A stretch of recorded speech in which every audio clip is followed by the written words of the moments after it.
Hi, my name is Charlie Puth, and I feel blank about being about being Conan O'Brien's friend.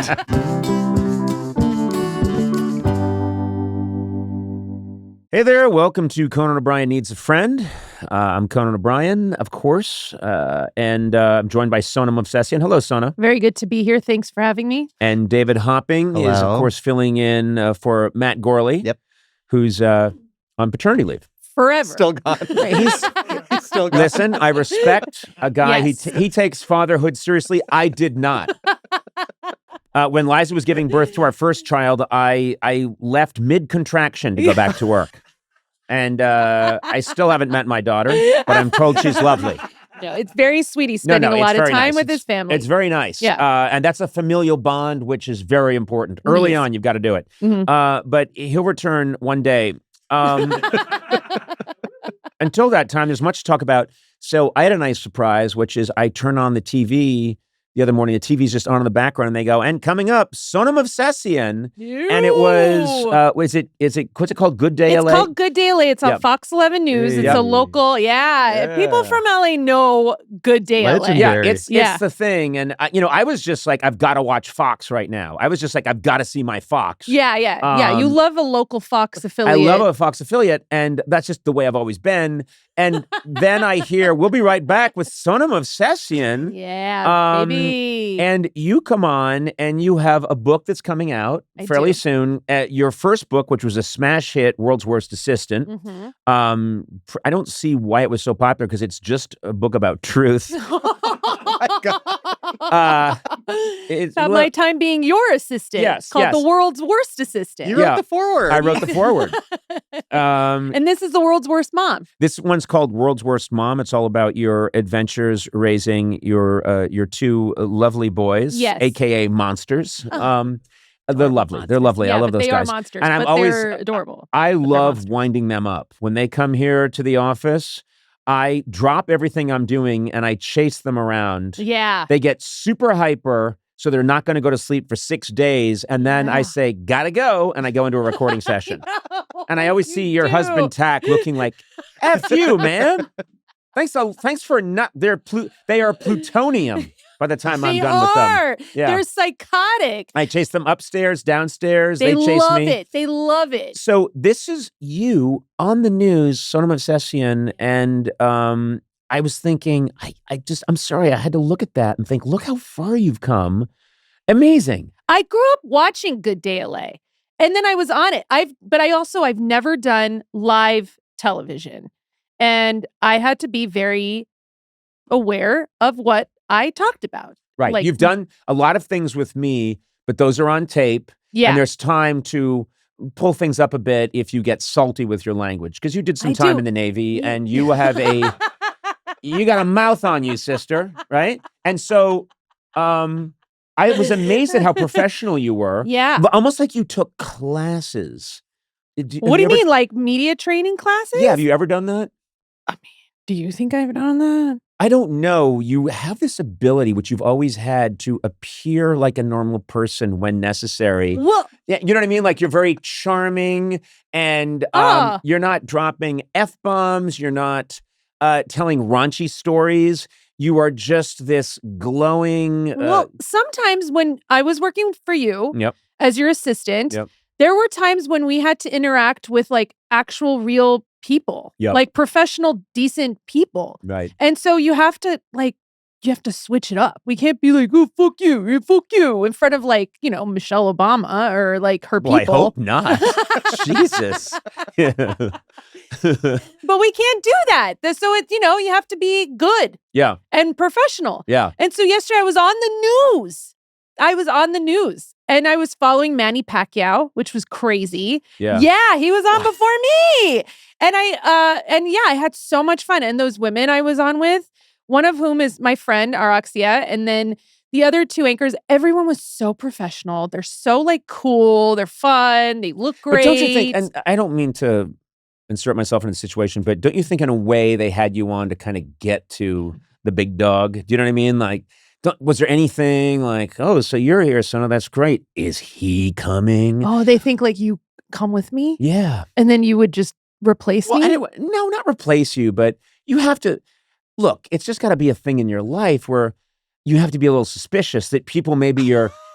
If someone's being nice to you, it's just to get to the guy. Okay, the all right. guy. Listen, you're doing bits about this, but That's you're not a bit. also right. You're right. I'm not doing a Everyone bit. comes to me to get to you. Okay, They but do. you know that I'm going to get a call tomorrow from Good Day LA, and they're going to be like, well, Sona was on, so I guess now your turn. Well, yeah. Right. Well, it's kind of like you're at a feast and there's like scraps falling, and I'm like, yay, I get to eat. You just likened yourself to an animal under the table. But I've always been a barnacle on your cruise ship, and I'm fine with that, and I love it. And I get to do things like go on Good Day LA, and that's what I'm saying. I don't. And mind you know what? it. I'm going to say barnacles are necessary. They serve a function. What? I don't know what it is. I know they have to be scraped off religiously. They do. But they must serve some function. No, they don't. That's the whole point. You have to scrape them off. Well, They then don't you're a do barnacle. anything. Yeah. I'm a barnacle. Yeah, okay. And you know what? It's cool. I feel like I'm a con man. I have done the perfect grift, and I'm cool with it. Yeah. I am perfectly happy Well, with I will this. say I've blown. I mean, every time I see, it's Sona. Every time I see this Yeah. Sona, Yeah. Movsesian. out in the world, I'm very impressed. You look great. You're very engaging. You're funny. And the thing I've always said about you is you don't change when the camera's on you. You don't change when you're in here being on the podcast. You don't change. I swear to God, if I made you come out with me at the top of the Oscars, you would be Sona. Yeah, You wouldn't be. I mean, I like that to is a think so. gift because most people, I know hardly anyone. You might be you're the most natural person in every situation. That's pretty cool. Hey, thank you. And you know, a few weeks ago, I did a keynote speech at the Writers Workshop in Dayton, the Irma Bombeck Writers Workshop. I wrote a speech. And I remember I sent you a text because you're doing the Harvard commencement speech this year. And I Yeah. was like, if you need help, I'm You right are a here. speech He's a speech champ. I am a champion, speech yeah. champion. You are a speech champion, and you bring that up a lot that you're a speech I champion. bring it up almost every day. Yeah. Yeah, Yeah. I That know. must have had a huge impact on your life. Kind of. Yeah. I mean, I'm doing this for a living, which is just talking. This couldn't be a living. This is my living. Is it This now? is literally my Do you livelihood. still get paid as my assistant? Do you still get paid as my assistant? Yes, I do. Oh my God! Oh my God!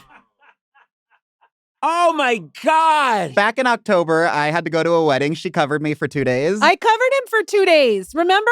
Yeah. We went to the eye doctor. That's why you pay me. Why did I 'cause- go to the eye doctor? Why did you go? You went to the Your eye eyes doctor. were like watering. Oh, that's right. They were watering. And then Yeah. it turned out they said you're having an emotion. That's how repressed I am. I said, my eyes are watering. And they went, anything happened? Well, my parents died last year. And also this sad thing happened. And they said, that's called crying. But I do things sometimes. I don't. I actually don't. I don't do anything. That's an incredible. And this is, I just saw this rock. I was walking through the forest and I saw this rock and I just lifted it up and I saw scandal, depravity, injustice. And I quickly put the rock down. But if you think we're not revisiting this rock and lifting it up again, you're sorely mistaken because this is a scandal. And I want Sue Lane in here. I want Sarah Fedorovich in here. I want to open the books on this thing Oh because my God. I think you're committing a crime. How dare you? I was How your dare assistant you? for How 12 dare me? years. The fallout from being your assistant The fallout? has been that I am attached to you for the rest of your life. So for the rest of your life, you're paying me to be your assistant. Even though I'm not assisting I'm going to you. investigate this. I'm going to get into the weeds. This is a crime. This is a crime at every level. It is. And we're going to have to figure out,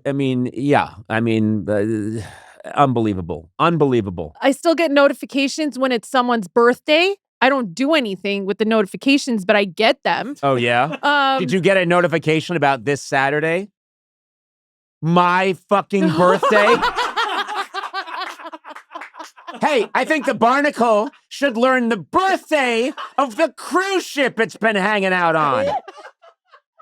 You had no idea. Oh, I get notifications about important birthdays. Oh, yeah, how about this Saturday? Oh, whoa. Oh, I mean, Yeah. You just remember, you don't need a notification because it's just. it's there. I It's always there. know it. Yeah, I it's have all it that. tattooed on my leg. No, yeah. Okay. April 18th. Okay. Thumbs up. All right. Listen. Shut up, Blaze.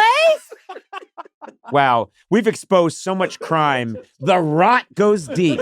The rot goes deep. All right. My guest today is a singer, songwriter whose fourth studio album, Whatever's Clever, is out now. Very excited to chat with this gentleman, Charlie Puth. Welcome.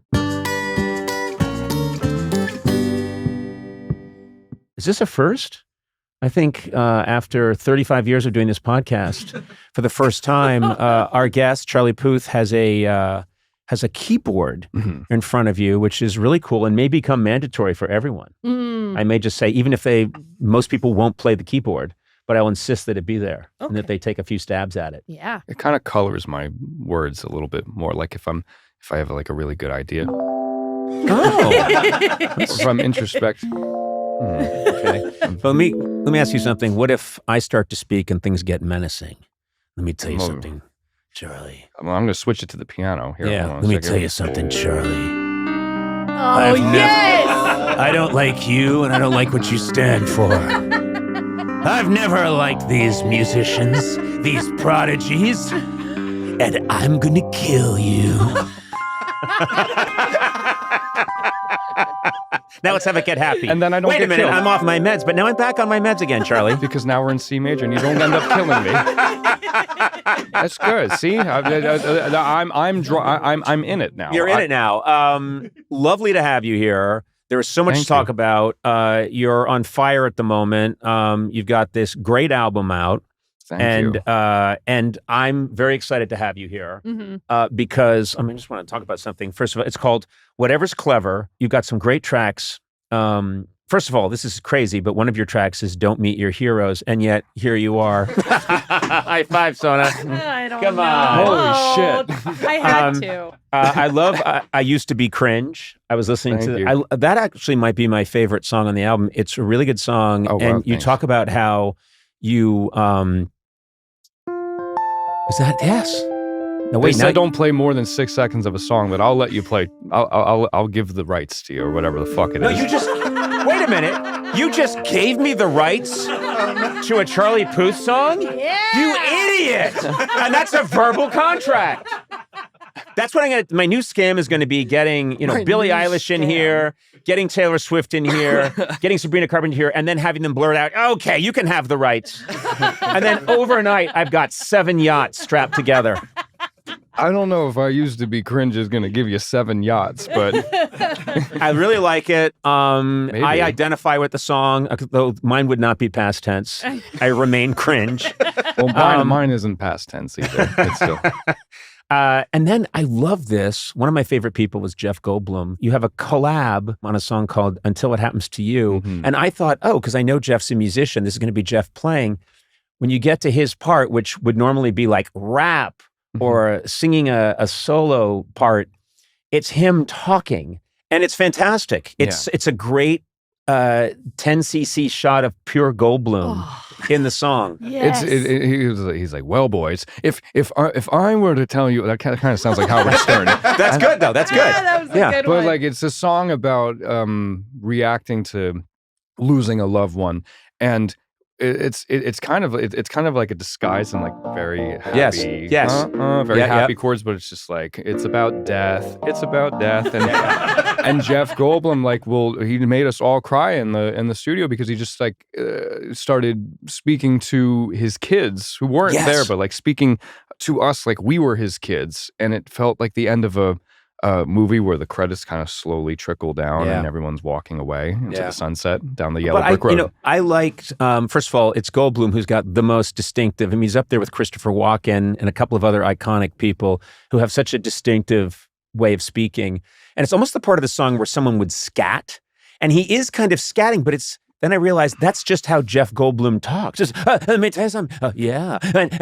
And he's doing that, and you realize that, oh, this is a version of jazz. And it's just the way Jeff Goldblum talks. Absolutely, it is. And I strive to find the most melodic people on anything any project that I make. And yes, I'll do it. Wait, I'm sorry. I thought that was my next question. I thought that was an invite. Sad. I've got the rights to one song, Yeah. and now I'm going to be in another song. This is the worst day for your career ever. Spending a lot of money. I said already. you were on fire, and you are, but it ends here. I'm like negative like $26. I've got to mention, we'll talk more about the album in a second, but and when I say a second, I mean towards the end of the interview.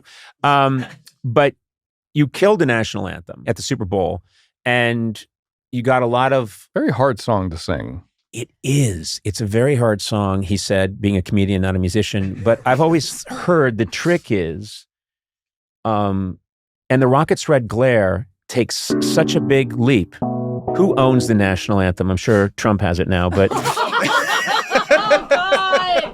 No, he bought the rights like 6 weeks when no one was looking. But what I've always heard the secret is to start low. Mm-hmm. Well, that's what I would do. I would be like, oh, say, can... I would start down there. Well, you were doing it in C major. Oh, say, can you... So then when I go up to, and the rocket's red, I can... You'd have to go an octave up from, say. Actually, no, you're correct. Oh, yeah, say. I have... I was right, wasn't I? Oh, say, can you see... And the rocket's red glare. Well, you have to... It feels so patriotic. Yeah. In this moment. Well, visually, if I can represent, the reason why it's hard to sing is because, like, if you're going to start here, and then you have to go here, and then you have to actually go up here at the middle end at the end of the song, so you don't get a break. When I see someone start the national anthem too high, say, I'm like, you're dead. You are dead. Yeah. And I say that. I start screaming at the TV, you're dead. Yeah. Because then you have to awkwardly change keys. Nobody comes to mind because everybody nails the national anthem, obviously. But I bet you have some... No, everyone's You seem like great. too nice a guy, but I know in your head right now there are some names of people... We're all thinking of... But you're correct. When you start that, too Sona? high... Specific one, yeah. Go ahead, Sona, what's that? Fergie. I'm trying to get off the exit here. When you You're fine. I'm you didn't the say one anything, said Charlie, it. and I didn't say Yeah. anything. What are you saying, Sona? Fergie, she famously went crazy. She went buck wild with the Star Spangled Banner. Did she start too high? Yeah, I don't know. Don't ask me, man. Don't ask me. I don't know. I think This I'm is tone Sarah deaf. Ferguson, the Duchess of York? Yes, Sarah Ferguson. Okay, yes. well, she had no business singing the national I anthem. know. I agree. London Bridge is fantastic. And again, it stays in a restrained range. If I'm ever asked to sing the national anthem, and I know it hasn't happened yet, but I'm still very young in my career. It's coming. It's coming. Thanks, Charlie. I will Budding start low. I will start low. Yeah, but you are correct in your assessment. You don't want to start like, say, because then you have to go. I wonder how high I could start and still hit it. Oh, say, can you see by the dawn's early light what so hardly we hear the lights of the evening, the sight and my stars of a summer day. Oh, ha ba ba ba, keep a say ba ba sha ba. Here we go. And the rocket red light.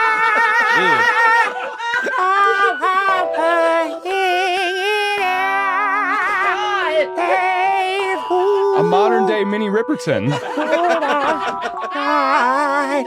You know what? You ran out of keyboard. And I saw you pull some extra white keys out of your pocket and glue them. I had to really drive the shit up. You got really loud there for a second. Yeah, it's insane. It's insane. But it's kind of like a cross between Tiny Tim and like Freddie Mercury. How dare you? Yeah, it was. It's a very good musical analysis. I had my testicles removed 6 weeks ago in preparation for this interview. And I'm told they might be able to reattach them. Might. If they can find them. See, you don't get stuff like this in Santa Barbara, where I live. You have to come to Hollywood for this shit. you perform a great service, which is, I just want to make sure I get the title right. Yeah. Professor Puth TikTok series. You have this TikTok series that I enjoy because I'm an amateur musician and I like to play around with guitar and I like to try and make music with other musicians in my way. A lot of qualifiers You're there. a musician. You're downplaying it. Well, I love doing it. It's a big part of my like private hobby life, but That's good. I've always been phobic about theory. And I was phobic about math when I was a kid. And when people would bring up math, I would think, I'm not smart, I can't do this. And I would shut down about math. And I'm the same way when people bring up theory.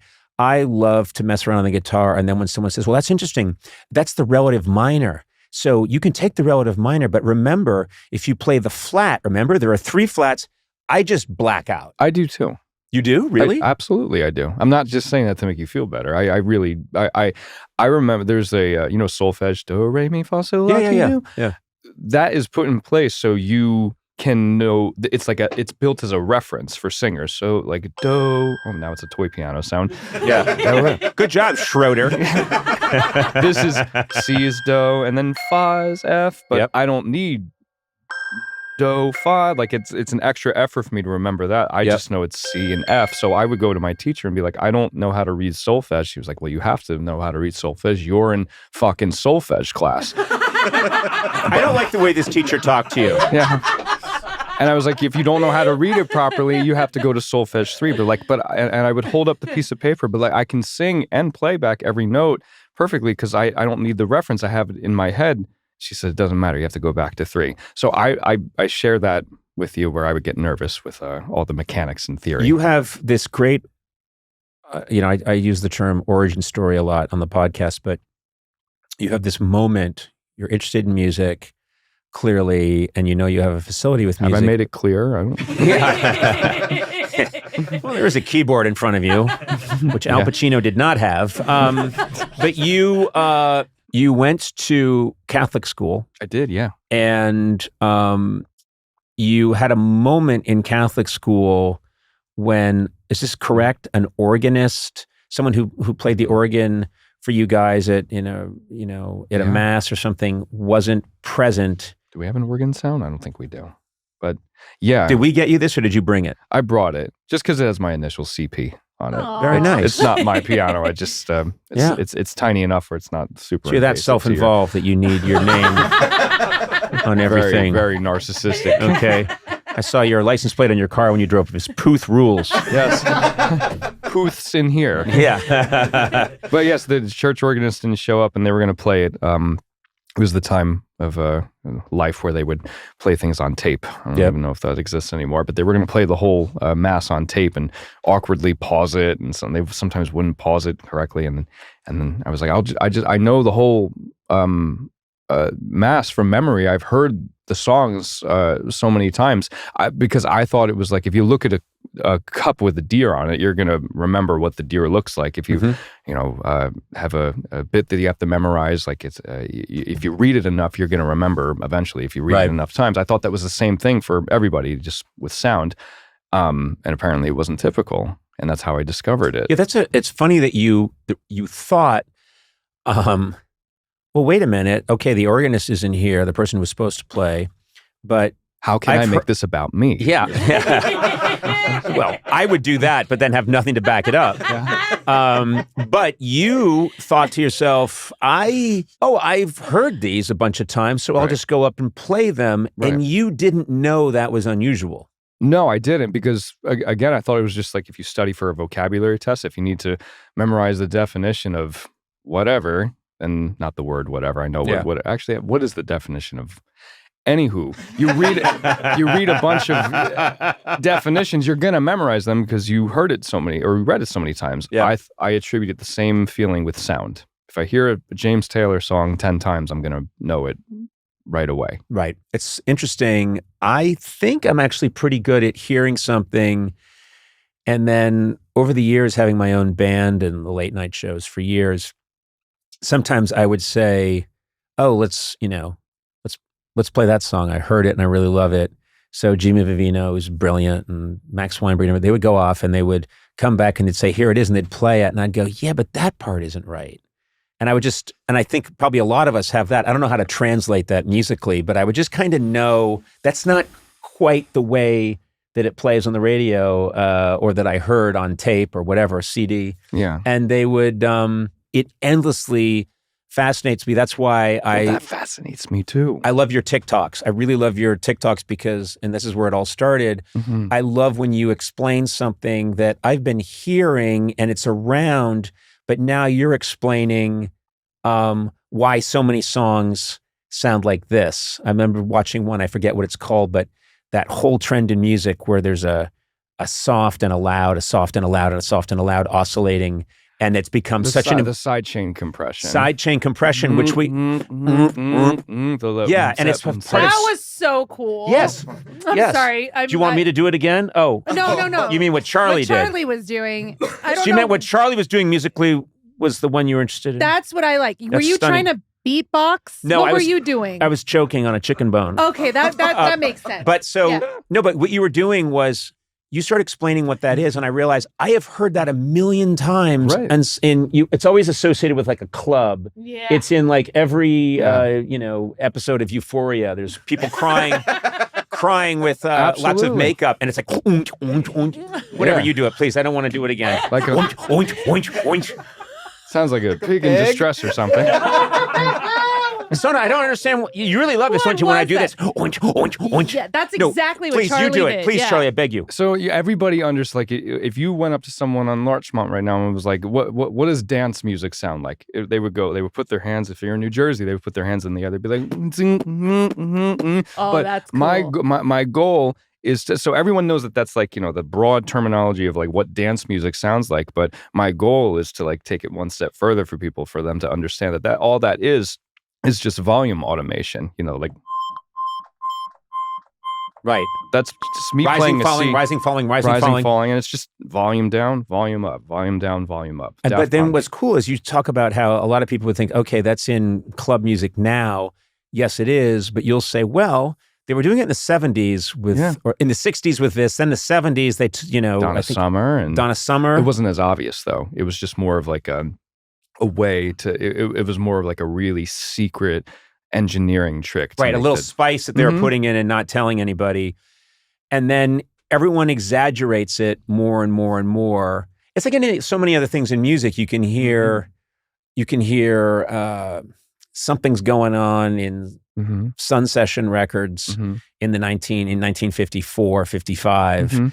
And it's now we can say, well, it's kind of just sounds kind of very much country, but at the time it sounded very different to people and then people just kept tweaking it, and it became, I mean, everybody wants more of what they like. So, yeah. I mean, the first time you heard, like when I first heard the Black Album, Metallica, like Sad But True, dun, dun, dun, dun, dun, the really bright 90s Lars, like a motorcycle fucking like metal kind of sound. Then I started hear that came from or might have been inspired by like Living on a Prayer, Bon Jovi, or like another Mutt Lange record where they were experimenting with. But what came before Living on a Prayer? I'm generalizing. Like In the Air Tonight, Phil Collins, big Peter Gabriel, Phil Collins gated drum sounds. Yep. Everything you can trace. The cool thing about music is that you can trace everything back to something. Yes.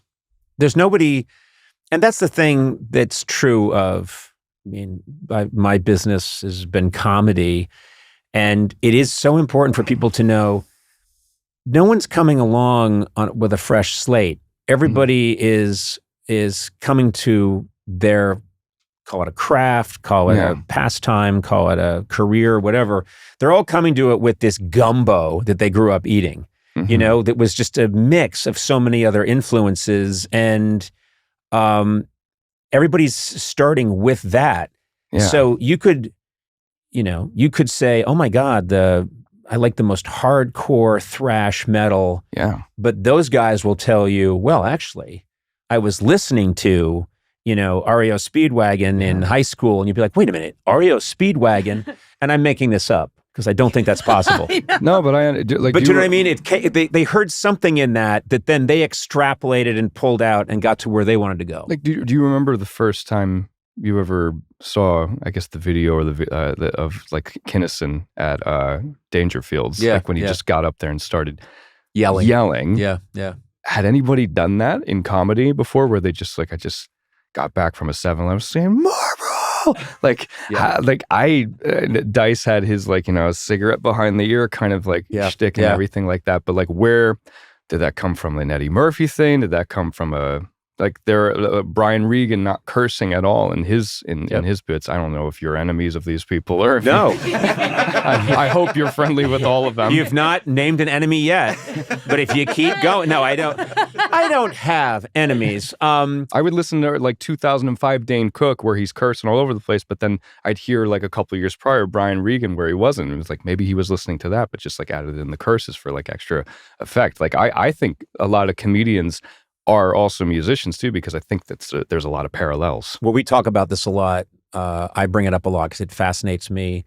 Everyone in comedy envies musicians, I believe, whether they consciously or unconsciously do it. I very consciously envy musicians because I always look at a musician as someone who's not judged moment to moment. And I envy that, but that's not meaning, right.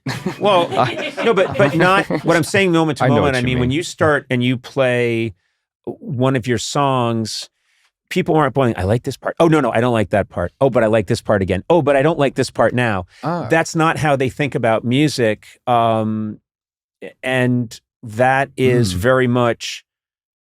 Comedy is moment to moment. Like you get a laugh, and then you do another thing, and like less of a laugh. And then sometimes like, oh, and then like, oh, yeah. And I don't think that happens in music. And I think I've always envied, if you go out and play your hits, everyone's going to be so happy the whole time. Springsteen's back out there now with the E Street Band. And I think I got to go to that show. Yeah, it's going to be amazing. But no one's saying, okay, I like this part of this song. Oh, I don't like this part as much. But no comic ever gets to the point where they're not judged, I think, moment to moment, in my opinion.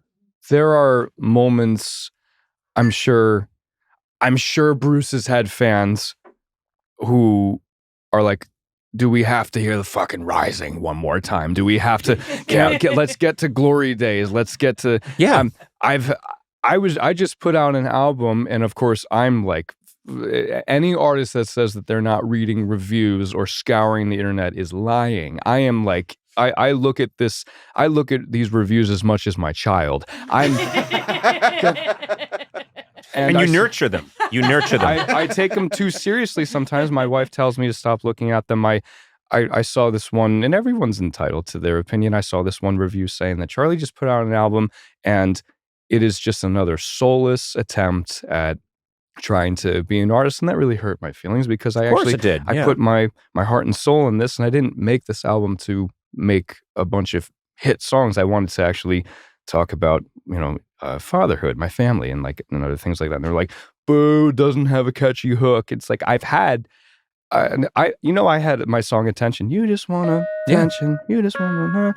I had that song out. It was a #1 record, and we couldn't sell 3,000 tickets in. I think it was Chicago. It was like 2,000 tickets. 2,000 people is a lot, but it was a tour meant for 5,000-6,000 people. I've had hit songs out. People knew the hits more than they knew me. My goal on this album was for people to know me. Yeah. And sometimes I get jealous of comedians because their personality. Like when first time I saw Ralphie May, I became obsessed with Greg Giraldo, and I felt like I knew their personality. Yeah, they both passed, haven't they? Yeah, that's okay. Oh man, I just named 2 people that passed. That's okay. It happens, But what I mean? I know I feel like I know you because I've obviously grown up watching you, and your delivery. It's like you are who you portray yourself to be, and whereas a musician, it takes a couple of years for people to get to know you, unless you just nail it right out of the park. But that's interesting to me that you, and it makes perfect sense that you have worked with so many great artists, and then you yourself have had so many hits, and people know your name, and now you're saying, yeah, I really want to get into the autobiographical part of songwriting and have people connect to you that way. That makes perfect sense to me. As far as critics go, there's no escaping criticism. No. And I got to a point in my career where I don't look for it. I have, sometimes you are just confronted whether you want to know it or not with the good and the bad, and usually people tell you if there's something really mean about you out there, you'll find out because your garbage man will say, hey, did you see that? And I'll say, well, I didn't, but thank you. I don't think you're the worst fuckhead in the world. Well, I appreciate that. Why are you eating so much dairy? Yeah. Now, the dairy is another issue. We'll talk about the dairy. It's coating your stomach for the morning. But I think that I would agree with your wife that I don't think it's necessary to seek it out because when you're doing work that you like, that's important to you. And so that's why I would agree with her that you going on the internet and looking for what do people think about Charlie Puth is unnecessary. Everybody does it though. I mean, and I totally agree with you. It is completely unnecessary, but like it's almost like high school. You just like want validation sometimes. You poured your heart and soul into this and you just want people to like at least like take a listen to it and understand. And there's millions of people that already have. I'm coming across as if I'm scolding you or telling you this is ridiculous. I completely understand what you're saying, but I've spent a lifetime around people that are looking for validation. And then they're like, well, first I got to do this sold out series of concerts at Madison Square Garden. And then I'm getting knighted in England. And then I have to go to Spain where they're actually making me a member of the royal family. And it's just one of these funny things about human beings. Yeah. And trust me, anytime I do anything, I think this is the test of whether I'm any good or not. And I recalibrate every time. I set all the clickers back to zero. I think you guys could agree that all the clickers go back to zero, and it's like you're giving a small toast at a Christmas party. Yes, I know. But these are good friends of mine, and this has to be the greatest toast of all time. And if it isn't, I'm nothing. So I'm telling you that, yes, we're all ridiculous people. But at the same time, because I'm not you, I can say that you do not need to be hunting on the internet and reading, oh, good, someone wrote something nasty. I need to read every single word of it because I don't think it serves you. It doesn't serve your creativity. I don't think it's doing anything. No, it doesn't. And you don't know what that person's going through, which is they wanted to do what you're doing possibly, or they have biases. Of course they do. I've had interactions like that before. There was this like bartender who was very rude to me, and then I'm never rude to people because I always have that like mentality of like they might be going through something, and it turns out that like he didn't get into the school that I went to, and like he was very well aware that I went to that school. It all had to do very little with the fame aspect, with the school aspect. And I ended up having a great conversation with him about music. Right. Was this Berkeley? This was somewhere in Woodstock, Vermont. But I mean, was the school Berkeley? Oh, the school was Berkeley, yeah. Yeah. You ever been to Woodstock, Vermont? Yes, I have. Gorgeous. Yeah, beautiful. New England. And yet, this person's living in beautiful Woodstock, Vermont, and they're bitter and angry, Maybe not anymore. No. I think after they already had a resentment towards you, then they met you and you were really nice. Yeah. He's twice as bitter now. And he's nice. Yeah. He should And have been a dick, is what you're saying. if you'd been a dick, then this guy would be so happy right now. I'm glad I'm not him. Then I'd be a dick. But now so he's, many I mean, dicks he's in the probably world. not alive anymore. I'm just going to put it out there. God. This took a turn. I'm sorry. man. I'm sorry. I think there's a good chance that person no longer walks the earth and it's your fault. But anyway, let's move on. God. I've got to get into music because I can't be a comedian anymore. You're sick. I'm just a broken man. You're so sick. But it's going to be fine. It's like when you watch the sitcom and you hear like, they're there. Everything's gonna be okay, and then you hear the audience clapping like, oh, and then, and then you have to and then like Uncle Jesse comes in, and you have to some sort of like comedic breakup, be like, anybody want to go get tacos? And then the credits fucking roll. Going on tour. Going on tour, and this is a big tour.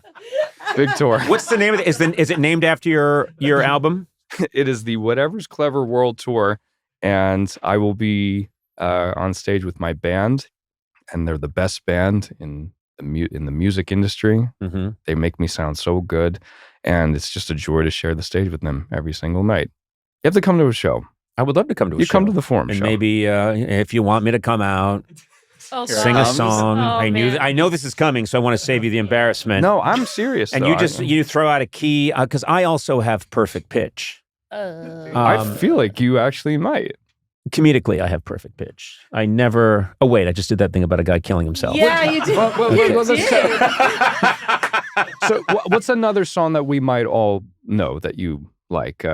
Something in the way she moves. James Taylor, Sweet Caroline, Neil Diamond. What's it? Pitbull? Pitbull. No, I was mocking him with. I was doing a Pitbull thing earlier. I wrote a Pitbull song. Which one? It didn't do very well, but I wrote one. It was called, oh God, it was part of a movie. This was back in 2014. Was it Men in Black? It was Men in Black. It was, it was called Celebrate. And it was, I just want to celebrate. And then he did his thing. And we've been around the world, same song. I'm Pitbull. Da, da, da, da, da. Yeah. I'm Pitbull, and I'm here to say I'm going to rock the USA. Oh my God.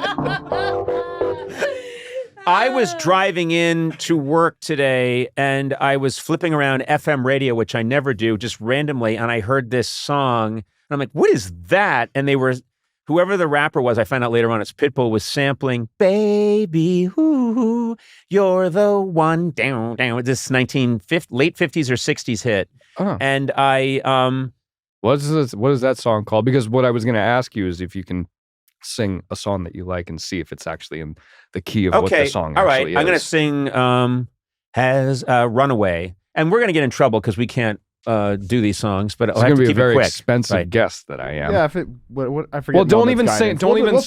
Just sing sing the first song. Sing the first note of a song that you like. Wow, I'm going to see. Wow, this is incredible.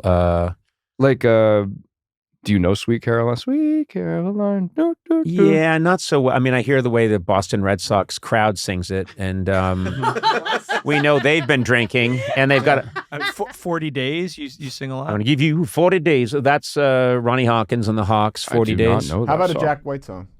I don't know any We Jack are White going to song. be friends. Ideally, a song I know, so I can see if he's correct. You know, we are going to be friends. Fall is here. Hear the you're stumping back me. to I school. usually know every song. Okay, it's a very famous song, and I'm ashamed of you. We can get off it if you want, but like I just No, want, I feel like I want to hear this. I wanna hear Cupid this. by Sam Cooke. Cupid, draw back your I don't know bow. that song. What the fuck's What the going on? fuck is wrong with you? I don't know that Sam song either. Cooke I don't know died it. so that you could live. What?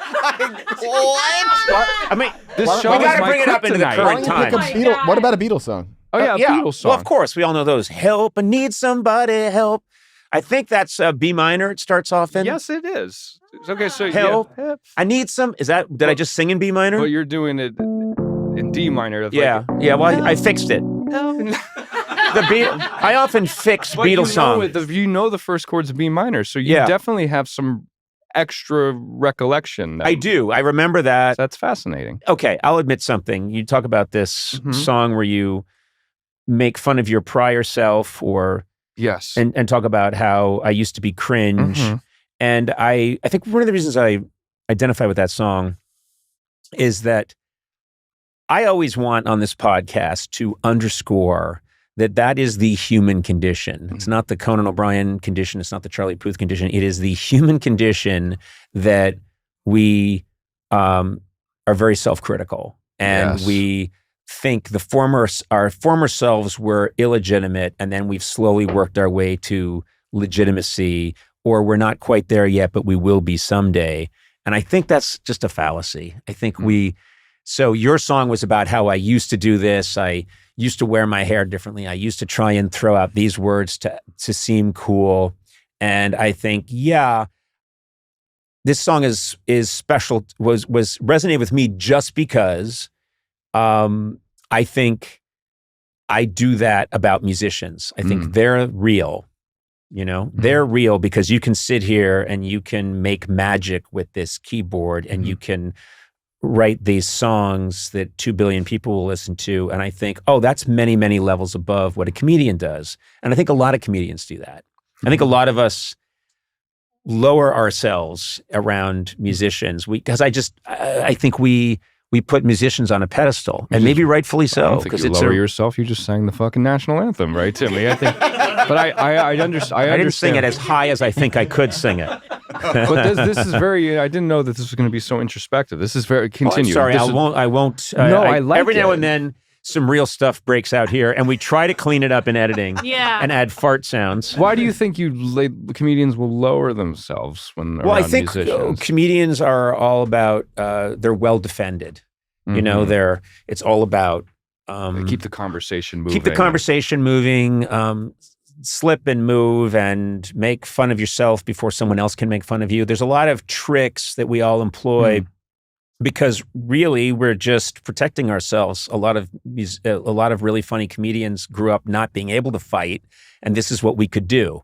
And so it literally is kind of a weapon. It's a survival mechanism, and these aren't new observations. This is as old as time.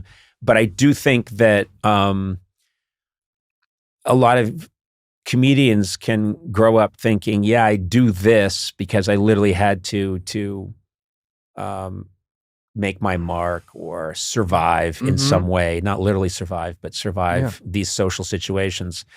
And then music just feels so instantly like, oh my God, that's great. Do more of that. When you come across someone who's playing the piano really well, you just think instantly, oh my God, that's like God is speaking through them. And I don't think we think that way about comedy. God is not speaking through me, and if he was, God should be sued. But you know what I mean? No. And so I'm not, this isn't false modesty. This is what I really believe is that when someone is playing with these sounds and manipulating them in a way and creating these patterns seemingly without effort. I know there's a lot of practice involved and there's a lot of work, but when they sit down and they're just messing around and you see the film Get Back, the recut version of Let It Be, when you see that and you see Paul McCartney sitting with his bass and he's frustrated because they need a song and he just starts over and over again banging, and then you see it become the song Get Back through sheer force of will and creativity, and he does it in real time, and it's this song that again is in my head and I could make noises to simulate it. I know the scene you're talking about. And he's just there with his, and they need something and he just keeps with a bass, which I did not think of as a songwriter's instrument. I think it's guitar or it's often keyboard or piano, but he's there with a bass and he's just, and he's like, okay, I see what it is now. It's just gonna, don't sing too much, you'll have to pay. McCartney isn't cheap. And McCartney he's monitoring this stuff right now himself. He listens to this podcast because he knows. Right. I gotcha. See what you done? Because he's the master of none of this is like all of this is not even about me. It's not if a musician, the reason. Well, not the reason. This is how I'll say it. Musicians that make it all about themselves are the first to fall, in my opinion, because like it's not this. I didn't invent this chord. This is like some God particle thing, and then we apply our human experience. And the chords. like that sounds ugly, but like when you put, like it starts to resolve, like that does something that can make anybody. If there were 100 people in here and I played like a fire alarm, everybody would like, wince and cover their ears. But they're not going to do that if I do. You're going to be like, they're not going to, there's a difference. Like you can do that. That's a very primitive example, but like you can do that through intervals and chords. And then it's our goal as humans and job as humans to put our experience in what was made for us already. Yeah. The stage was set. You know what? It's interesting. The parallel that I always find is because there are certain rules that exist, obviously, in Greek tragedy. I mean, the Greeks invented so much. Great salad, by the way.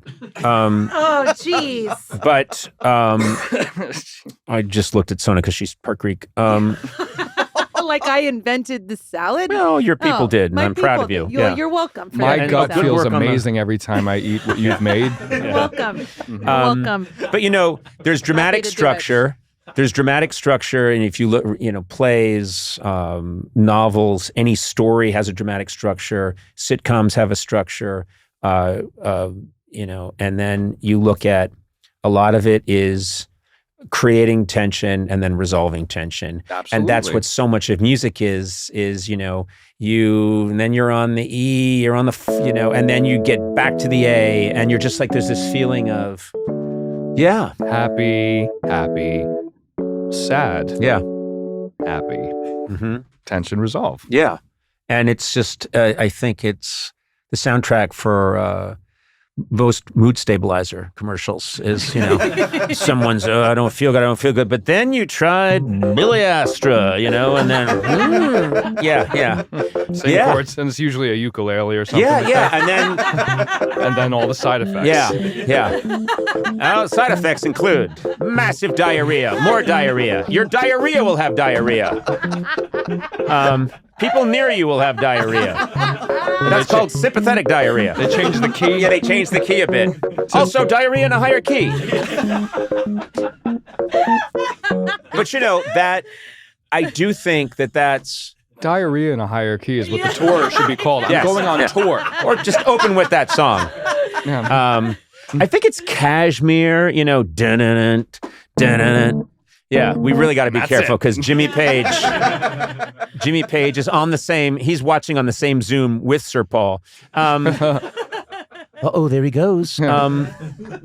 That's a song that stays forever. And then these are very simple elemental changes, and I don't know, I don't know that song that well. It's not in my head, but it's like it's almost like it's in E for a long time, and then it goes to E7, and so you can sort of see like the ice is starting to break, and it's agonizingly long, and then suddenly it goes to like A, and every time that happens, every time I hear it in any context, I think, I've just seen the face of God, and it's the simplest move in the world, but that is, I think, what a lot of people in comedy do as well, which is you create this tension of what this person is saying is completely outrageous, and then laughter is the resolution. Yeah. People laugh and it's like, oh, good.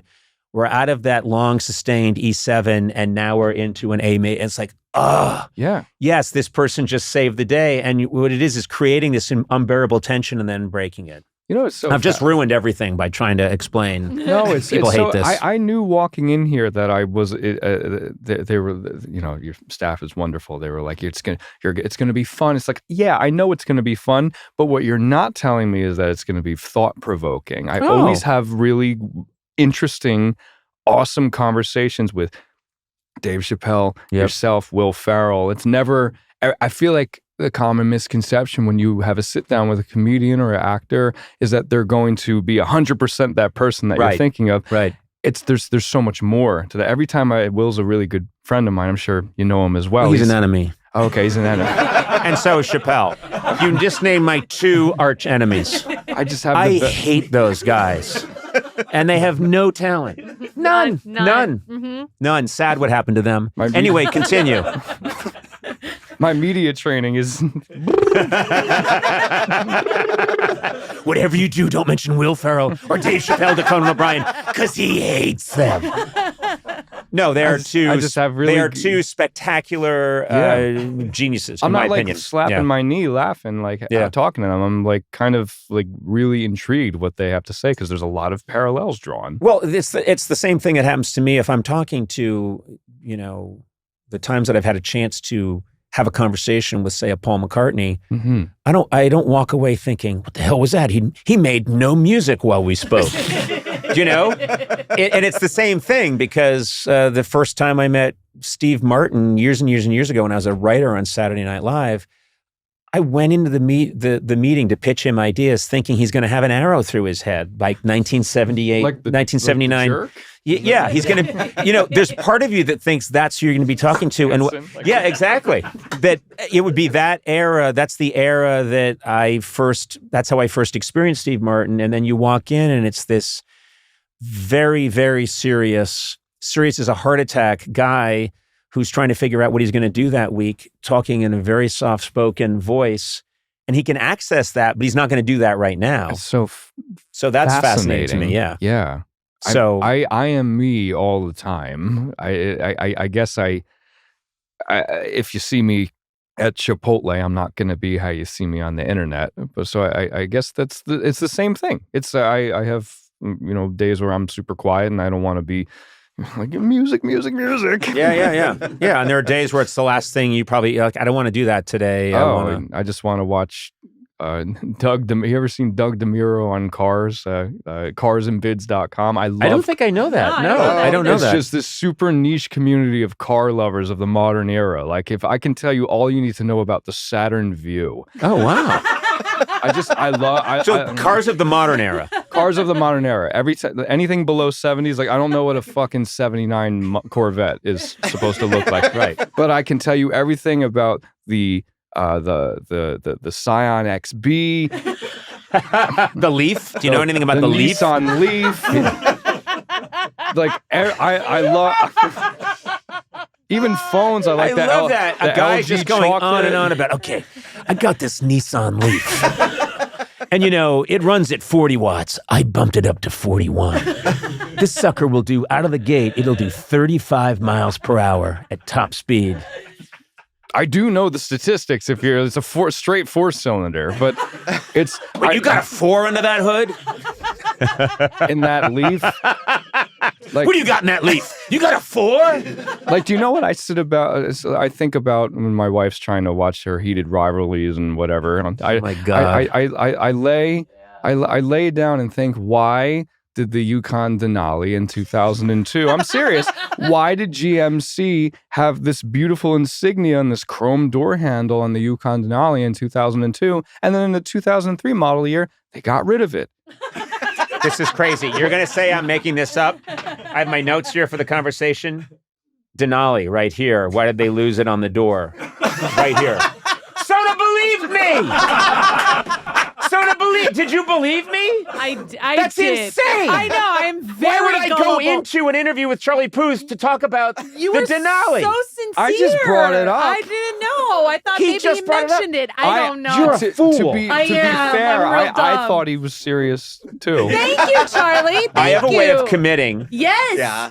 I'm going to say something because we ran out of time a while ago, and I've been keeping it going because Just having too much fun. I was having so much fun. I'm shocked you haven't been here before. And our booker, Paula Davis, I went to her a while ago and I said, let's get Charlie Puth on. I love him. I watch his TikToks. And she said, no, not going to do it. Not going to do it. And I kept pushing her and she's like, no. She was like, no, we're not going to do it. We're going to do it. And I said, why? Why can't we have Charlie on the show? And she said, because you can't handle the Puth. Oh. I gotta go. I I gotta go. I can't do this anymore. I gotta go. Oh, God. I gotta go. What do you think? No, Is it the end of the podcast? No, yeah, it's done. It was good working with you. That was awful. Jesus Christ. You can't handle the Puth. You can't handle the Puth. Listen, I am so mad. I thought it was just because I was just recently taken seriously, like a year ago. I feel like people are finally like actually taking me. No, it's because serious. it lines up so perfectly with you can't handle the truth. Yeah. And what I took was hold on. Let me explain. Let me explain. So and then your mad. last name's Puth. And so I took hate this this. iconic. What's this? Oh, you can't give me thumbs You're down on this. explaining it. That's the problem. Is Yeah. that now we're going Now imagine into, I'm it's bad Jack enough- Nicholson. Yeah, it's You bad can't enough. handle the Puth. No, That's it's a bad great. enough you did it. That's a great bit. No, Did it just end? I doubling don't down. understand. Yeah, I think we're done. No, it didn't. Okay. This is how I wish we had started. And I wish this had happened in the middle and then at the end as the resolution. I see. Charlie, that cup has been empty for a while. Yeah. You're just looking for It's a way just out. lukewarm Erewhon bone broth. No, what are you talking about? You are a phenomenally talented young fellow, and Thanks. I just knew because I see your sense of humor too when I watch your videos. I'm like, okay, this guy does what I wish I could do, and he's funny, and you're a massive success. So I was That is really such happy. a trip to me because you are such a massive success, and like having grown up watching you, and it's like now it's just so full But circle. none of us, to none me. of that stuff. I don't know. I don't think of myself that like this is me being as honest as I think I can be, which is, I have been incredibly lucky, and I love getting to do this thing, whatever it is. I won't put a name to it, but what I love about these conversations is trying to get to something that I don't think I'm ever going to crack. Which is there's this thing we're all trying to figure out. And now you're going to go off, and I know exactly what you're talking about. You're going to go off and play these amazing shows for sold out massive venues, but you're still trying to see Portland's not if- sold out. Ooh. Portland, you know, Portland is That's always the only tricky. one. Yeah, but they're They're drinking kombucha. yeah, I don't exactly. know if they want to Yeah. hear We Don't Talk anymore. Some do. Yeah. Well, listen, first of all, we're not going to get Portland sold out by alienating Portland. So I'm just going to say, I can't imagine a better place for you to play than Portland. I bet it's going to sound amazing. I mean, great donuts, great people. They can't handle the Puth. Maybe Oh, that's boy. it. Maybe they can't handle the We don't Puth. have to go Nuts. back to that well. We just went back to a quip that was that was cancerous. Yes, it was. I mean, it's toxic. It was. It Um, was. You should apologize. I don't know. Is there any other musician you look up to? Other than me, of course. But Well, I look up to anyone that can make a living doing it. I think that's absolutely stunning. And that sounds, but I'm just amazed Oh, that's amazing. when, I mean, and my goal getting into this was if I can pay my rent Mhm. thinking of funny little things or being weird, wouldn't that be the most amazing thing in the world? That was my idea in 1985, and it's still my idea. You know, That's it's like amazing. still like that is, it's not going to get better than that. Scale of things can change, but the actual mission doesn't change. Mhm. So I'm blown away when, I mean, I like to sit and talk to people. If I walk into a hotel lobby and someone's playing the piano there, I think, well, that must just be amazing to be able to sit and play the piano. And is. you've got you've got a standing gig and people come and they listen to you and you get some free drinks. That's the part I would want. Yeah. But you can that used to be one of my odd jobs is I would go, well, not odd. I would play the piano at bars. You can change the room with, when you start playing piano, man. Yeah. I won't play any more of it, but Yeah. God, these laws are destroying. They're destroying podcasts. They are. Well, Billy Joel needs that $35. No. But Anyway. you would hear Rodney Dangerfield sit down with Johnny Carson, and he would just the audience would change Yes. just based on the diction and like his Yes. delivery. And the expectation. And So the like Buddy expectation. Hackett or Rodney Dangerfield or any of these amazing comedians would sit down with Johnny Carson when I was a kid, and my father and I and anyone else in the room would just be like, oh, this is going to be good. Mhm. And that's what happens when you start to hear some of these iconic songs. When anyone's playing their hit, there's the, oh my God. Mhm. Everyone knows what's coming and they're also delighted and excited for it, Mm-hmm. which is Right. great. Except if you completely change the arrangement and make it not Yeah. what it's supposed to sound like. Right. The bossa nova version of Piano Man. That sounds great. Artistic selfishness, but even Billy Joel, he says and I've opened up for him a couple times. One show got rained out, but I asked him, "Do you?" Let me guess, Portland. No, Pittsburgh. Oh, damn it. He even said, I asked him, do you get tired of playing piano, man? And he was like, I do, but the crowd's reaction is worth everything. Wow. That's, you don't quote me exactly, but that's what I remember him saying to me in 2016. Did he say to you, now get out there and open this show? I'm not paying you to talk to me. Well, the show got rained out, and I was all bummed out. He came in, they were like, Mr. Joel wants to, Billy wants to come in and, offer his apologies. And he came in and he shrugged his shoulders. He was like, what do you want me to do? And we took a picture. I love a guy that thinks he needs to apologize for the weather. I'm going to start doing that. No, Sorry, guys. Eclipse. What can I do? He didn't have to do that. It was No, nice he's of him. nice. He was very nice. Listen, an absolute delight. This was Congratulations. You are a new dad, which is the best thing you'll ever do. Shout out to Jude Puth. Jude, what a cool name. Hey Jude. That's what we played during his birth. That's during the birth? Yeah. That's a long enough song. The so anesthesiologist, all the doctors were na na na na na na na. That's so cool. Yeah. Now every time I sing it to him, he goes.